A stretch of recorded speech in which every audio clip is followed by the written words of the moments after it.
Maria, what more can you tell us about this cash reward? Well, as you mentioned, it's quite an important, a significant sum that has been being promised to anyone who knows where the TPLF leaders are hiding. The government is promising just over 200,000 euros. That's 10 million Ethiopian birr. And the Prime Minister had already announced that arresting the TPLF leaders would be a top priority of the government. There's been arrest warrants issued against leaders such as Debretsion Gebremichael and dozens of other leaders. So far, it's impossible, of course, to know where they are hiding, if they are still in Tigray or if they were able to flee abroad. If they are still in Tigray, it's quite likely that they will be hiding in the mountains of Tigray. It's a quite mountainous region, and the areas that have been confirmed to be under the control of the National Army are mainly located around the main roads, but other areas are still extremely difficult to access, and therefore it's possible that these TPLF leaders have found refuge there. Journalists have not been able to get in touch with TPLF leaders such as Debretsion Gebremichael or Getachew Reda for now over a week.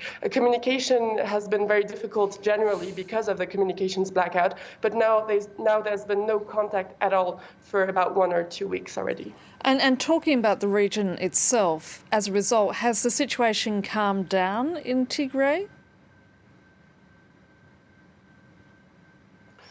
Well, right now it's unclear whether fighting is continuing in Tigray, and if yes, where this fighting is taking place. It's quite likely that a form of Tigrayan insurgency is persisting throughout the region. There's also an increasing number of reports saying that Eritrean forces are still fighting in Tigray, but the government has denied all of these claims. Tigray is still very much shut off from the rest of the world. Telecommunications have been restored only in the western parts and around regional capital Mekelle, and very few journalists were allowed to the western and to the southern parts, but this is not enough to really fully understand the scale of the damage and especially the humanitarian crisis. So far, only the International Red Cross and the World Food Programme were allowed into the region with very limited reach. It's quite likely that hundreds of thousands of people are currently internally displaced. The UN is saying that about 1 million people are in need of humanitarian assistance,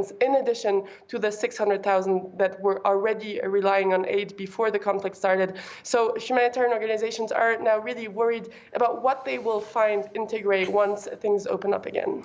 MariaGerth Niculescu in Addis Ababa, thank you for that.